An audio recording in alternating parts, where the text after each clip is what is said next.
Aside from the two Democrats who voted nay, House Democrats voted 232 to 142 for overwhelming hypocrisy in their third attempt to take out President Trump by authorizing an impeachment inquiry. I want to begin my remarks by some of the most beautiful words in our country's history. We, the people of the United States, in order to form a more perfect union, it goes on immediately to establish Article 1. Madam Speaker, I'd also argue that Article 1 does not say you can do whatever you want to do. And the Constitution says that, and our founding fathers said that as well. I've heard today how much my colleagues on the other side wish to make this an open, transparent process, and this is for we the people. And I would really like to believe that.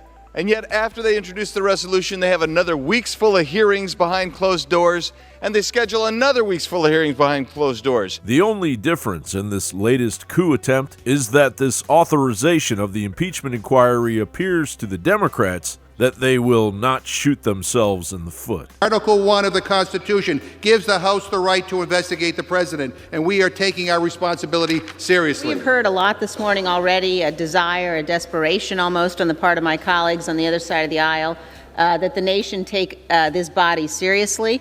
Then they need to start acting like they take themselves seriously. The Democrats have no idea just how completely wrong they are again. Instead, they parade around patronizing the American people, claiming to control the high ground with talk of patriotism and our founding principles. James Madison, who in Federalist 51 said the House should be a rival to the executive branch. Why did Madison use the word rival? The founders didn't want a king. They didn't want a dictator. I rise in strong support of the resolution, but I do so with an understanding that the task before us is a solemn one. Maybe in the Soviet Union, you do things like this, where only you make the rules, where you reject the ability for the person you're accusing to even be in the room, to question what's going on, for anybody else to call witnesses, when only one person has the right to call witnesses. And as we saw just the other day, the chairman was literally directing the witness to not answer certain questions by the Republicans. What kind of fairness is that? Alexander Hamilton warned of days like this, and I quote, "The greatest danger is that the decision on impeachment will be regulated more by the comparative strength of parties than by the real demonstrations of innocence or guilt." Alexander Hamilton warned about days like today.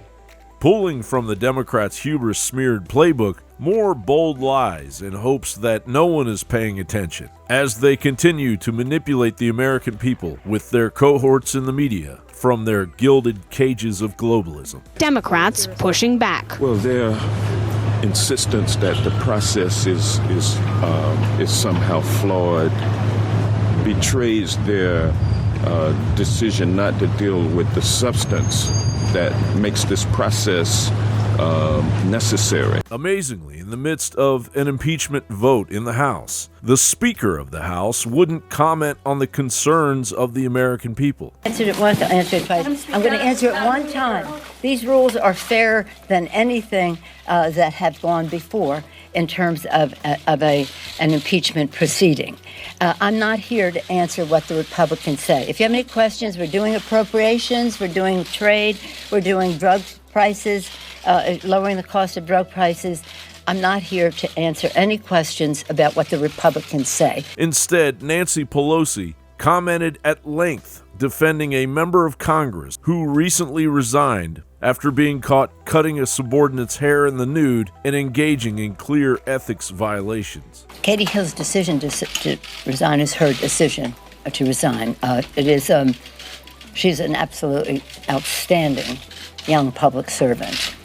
The Democrats' time of riding around on their high horse of hypocrisy must come to an end, or ultimately, the American Republic for which it stands, one nation under God, indivisible, with liberty and justice for all, will not survive. John Bowne reporting.